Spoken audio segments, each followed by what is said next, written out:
자, 오늘은 나무위키에서 조금 새로운 성격의 문서를 한번 살펴보려고 하는데요. 보통 역사하면 어떤 특정한 역사적 사건이나 역사의 흐름 혹은 시대에 관해서 살펴보지만 오늘은 바로 그러한 역사적 사건을 서술하는 역사학자에 관한 것을 살펴보려고 합니다. 사실 역사학자들 중에서 아주 개인적으로나 어떤 학자적으로나 매우 흥미로운 사례들이 많은데요. 그 중에서 한국에는 비교적 덜 알려져 있는 라인하르트 코젤렉이라는 인물이 있습니다. 이 라인하르트 코젤렉이라는 인물은 20세기 독일에서 한스 울리시 벨러라는 인물과 또 토마스 니퍼다이라는 인물과 더불어서 대표적인 역사학자 중 한 명입니다. 사실 한국에 워낙 덜 알려져 있기 때문에 당연히 이 나무위키에도 없을 거라고 생각했는데 제가 찾아보니까 문서가 이미 작성되어 있어서 한번 읽어보면서 이 인물이 어떤 인물이었는지 설명을 드려볼까 합니다. 이 워낙 학문적 세계가 방대한 인물이기 때문에 모든 면을 설명할 수는 당연히 없고 아주 간략하게 그냥 한 발 걸친다는 느낌으로 알아볼까 합니다. 자, 여기 이렇게 문서가 있고요. 개요, 생애, 사상, 대표저서 이렇게 있습니다. 라인하르트 코젤렉은 독일의 역사학자이다. 개념사 베그리프스게시시테 프로젝트로 매우 유명하며 전후 독일을 대표하는 역사학자이자 역사 이론가이다. 이 개념사가 뭔지는 아마 뒤에 조금 설명이 더 있을 것 같습니다.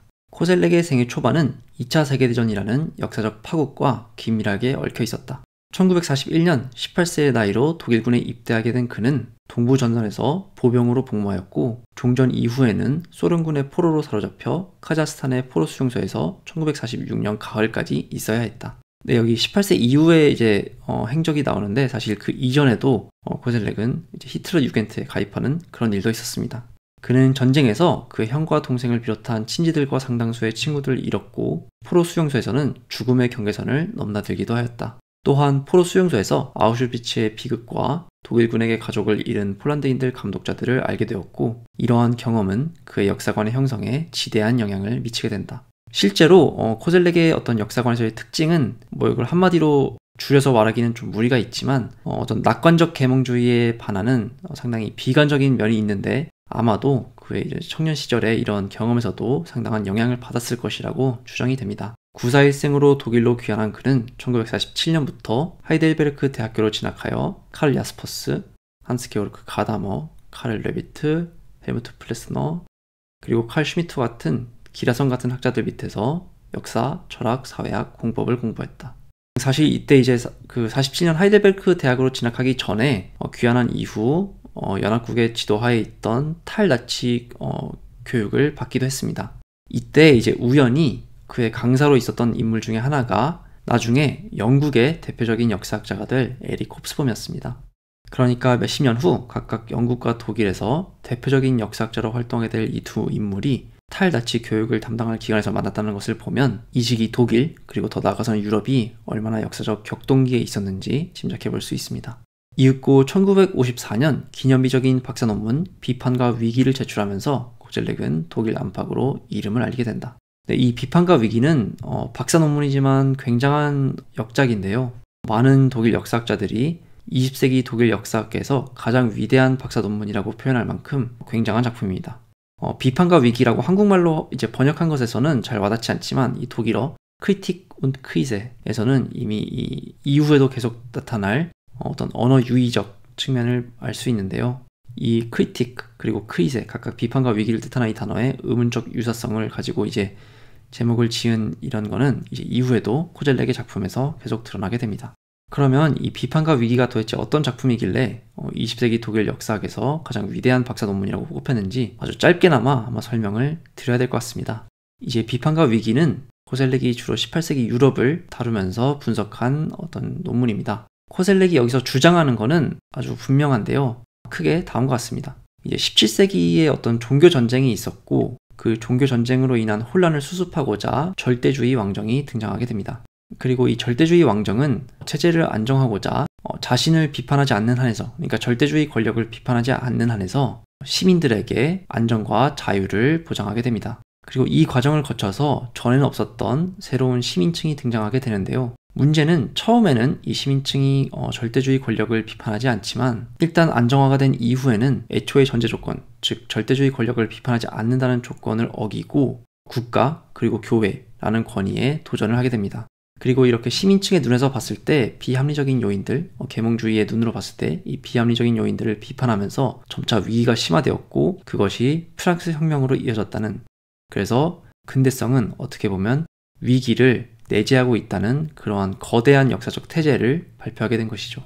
그러면 계속해서 살펴보겠습니다. 이후 코젤렉은 하이델베르크 대학에서 재직하던 베르너 콘체의 영향을 받아 사회사 연구에 몰두하였고 1965년 교수 자격 논문으로 개혁과 혁명 사이의 프로이센을 제출한다.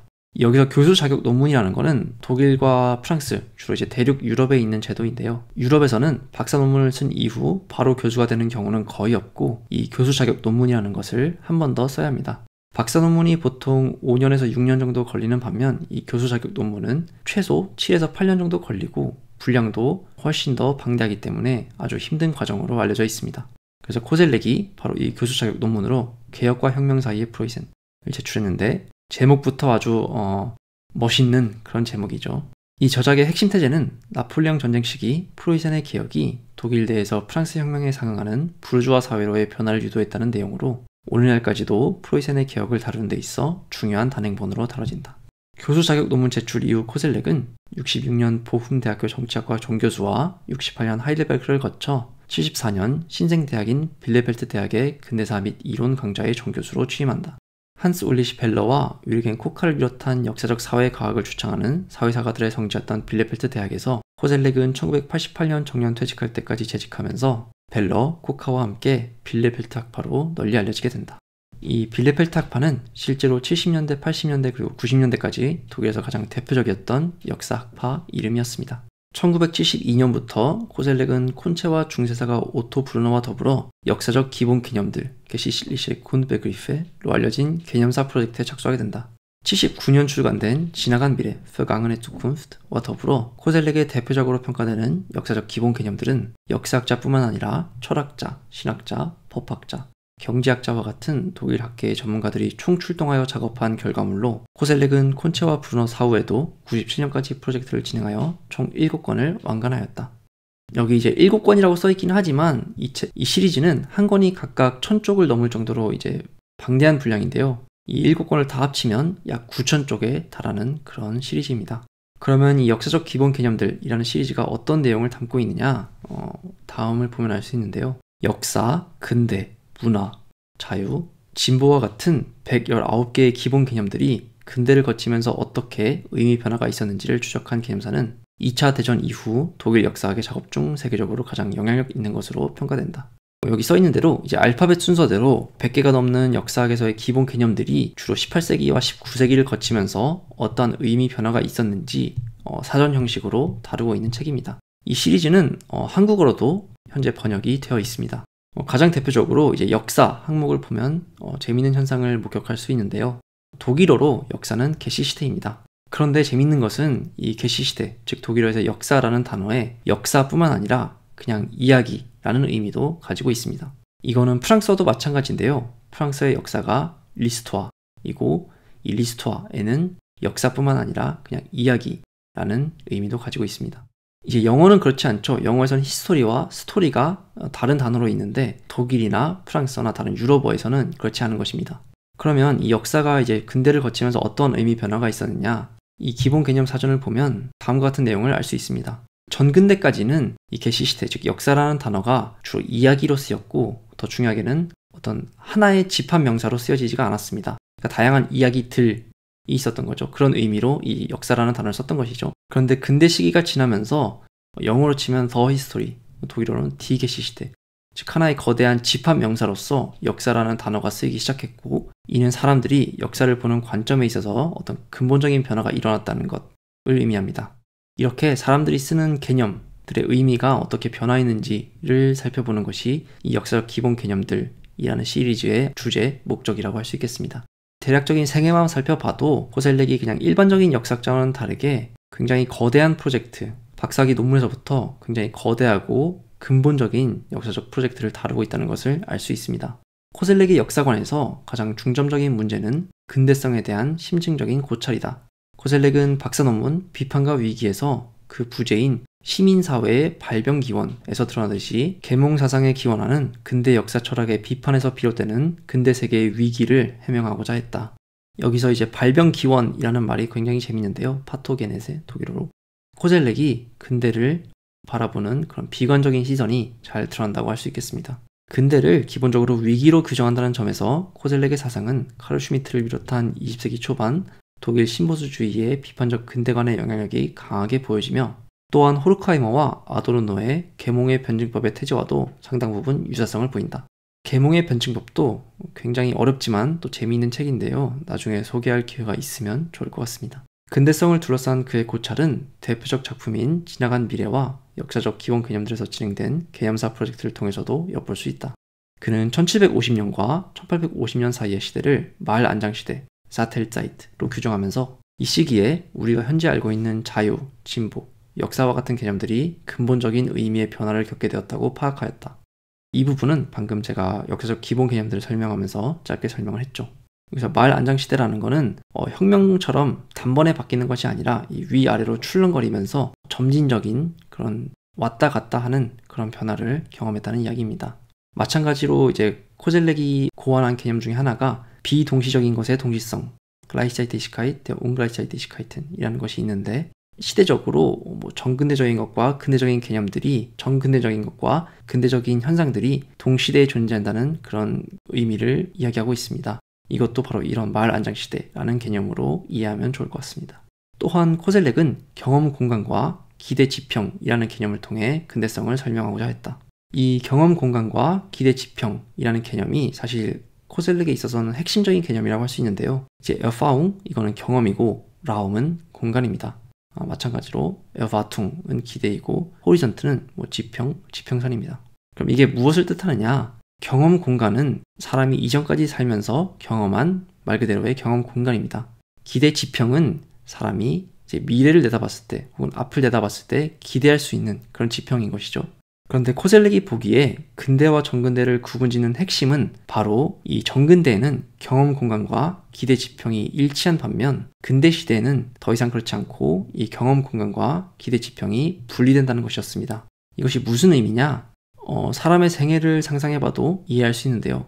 정근대 시대는 한 사람이 아이에서 청소년이 되고 어른이 되고 노인이 되고 이런 변화를 겪지만 그 변화를 겪는 과정이 그 전 세대의 사람과 크게 다르지 않습니다. 대부분의 경우 똑같이 농사를 짓고 결혼을 하고 아이를 낳고 늙고 그리고 죽음을 맞이하는 그런 과정이죠.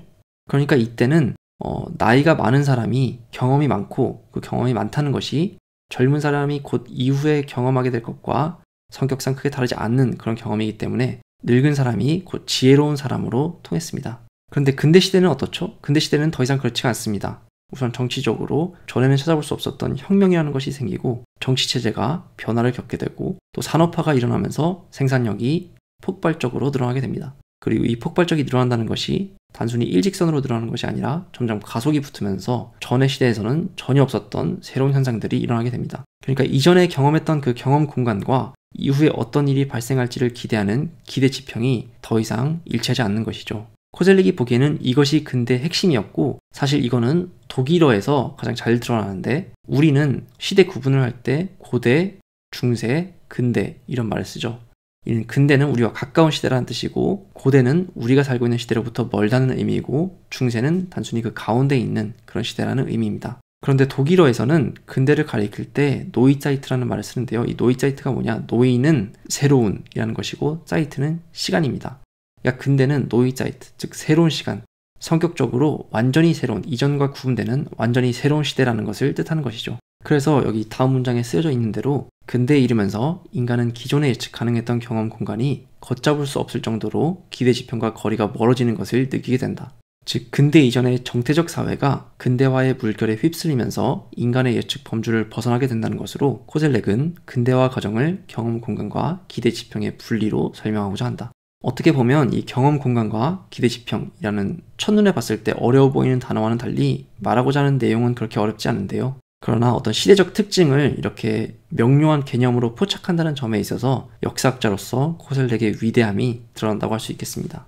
여기 대표 저서도 있는데 이 제목들만 봐도 코젤렉이 역사를 연구하는 데 있어서 얼마나 근본적인 주제들에 천착했는지 알 수 있습니다. Kritik und Krise, 비판과 위기, 박사학위 논문이었죠. 그리고 Poissons zwischen Reform und Revolution, 개혁과 혁명 사이의 프로이센. 교수 자격 논문 이것도 아까 이야기했었죠. Das Zeitalter der Europäischen Revolution. 유럽의 혁명 시대. Geschichtliche Grundbegriffe. 역사학의 기본 개념들. Vergangene Zukunft. 지나간 미래. 이것도 아까 기대 지평과 경험 공간의 분리라는 그런 맥락과 일치합니다. Hermeneutik und Historik. 해석학과 역사학. Zeitschichten, Studien zur Historik. 역사의 층들. Vom Sinn und Unsinn der Geschichte. 역사학의 의미와 무의미. 이런 제목들을 보면 코젤렉이 얼마나 근본적인 주제들에 천착했는지 잘 알 수 있습니다. 마지막으로 코젤렉은 벨러 및 코카와 함께 종종 빌레펠트 학파로 분류되긴 하고 그의 개념사가 사회사와 접점이 맞닿아 있긴 하지만 벨러는 그의 개념사 프로젝트를 상당히 미심적인 눈길로 바라보면서 개념사를 사회사에 종속되는 것으로 파악하였다. 이거는 이제 여러 가지 어려운 단어들이 등장하는데요. 빌레펠트 학파, 개념사, 사회사 이렇게 있는데 사회사라는 것을 알아두시면 좀 좋을 것 같습니다. 사회사는 독일에서 2차 세계대전 후, 즉 1960년대와 70년대에 등장한 역사학적 흐름인데요. 도대체 독일에서 나치 그리고 홀로코스트와 같은 현상이 어떻게 가능했는가 라는 문제의식을 가지고 기존의 정치사 중심이었던 독일 사학계를 사회사적 관점을 가지고 다시 살펴보는 그런 역사적 흐름이었습니다. 그래서 코젤렉도 이런 사회사가들과 함께 있었지만 어떤 특정한 긴장 관계가 있었다는 그런 이야기입니다. 진보적 성향의 다른 사회사가들과 다르게 코젤렉은 기독교 민주연합을 지지하는 보수적 성향이라는 것 역시 상당한 차이점. 이것은 코젤렉의 생애나 다소 회의주의적 역사적 사관에서도 잘 드러나는데 지금까지 살펴봤지만 코젤렉은 근대를 기본적으로 위기의 연속이라는 관점에서 살펴보기 때문에 어떤 진보에 대한 낙관적 시각을 가지고 있던 진보 지식인들과는 특정한 긴장 관계가 존재할 수밖에 없었습니다. 소독 사회사를 선도한 빌레펠트 대학에 속해 있었지만 코젤렉은 학문적 아웃사이더에 가까웠고 오늘날에는 위대한 아웃사이더로 불려지고 있다. 코젤렉이 이미 생애에도 워낙에 잘 알려져 있고 위대한 인물이었기 때문에 아웃사이더라는 것까지는 좀 과장된 표현이긴 하지만 굉장히 위대한 인물이었다는 것에서는 이견이 없을 것 같습니다. 이렇게 나무위키에서 라인하르트 코젤렉이라는 독일 역사학자에 대해서 살펴봤는데요. 서술도 짧긴 하지만 굉장히 잘 축약되어 있고 그의 학문적 특징이나 생애도 적절하게 잘 서술되어 있는 것 같습니다. 사실 꼭 나무위키를 읽는다는 목적보다는 코젤렉이라는 위대한 역사학자가 있어서 반가운 마음에 살펴보았습니다. 사실 코젤렉은 저에게도 굉장히 의미가 있는 인물인데요. 제가 독일어를 한국에서 대학교를 다니면서 공부할 때 코젤렉의 글을 읽으면서 독일어를 공부했기 때문입니다. 그런데 한국의 대학교에서 글을 읽었을 때와 이후 대학원에서 코젤렉의 글을 읽었을 때의 느낌은 전혀 달랐습니다. 한국에서 그의 글을 읽었을 때는 글이 굉장히 멋있고 어렵기는 하지만 유려하다, 부럽다 이런 글을 쓴다는 것이 이런 감정을 느꼈었는데요. 나중에 석사 그리고 박사 과정에 들어선 이후 읽게 된 그의 글은 저에게 일종의 절망감을 안겨줬습니다. 내가 아무리 노력해도 코젤렉과 같은 위대한 역사학자는 될 수가 없겠구나 라는 것을 단번에 깨달았기 때문입니다.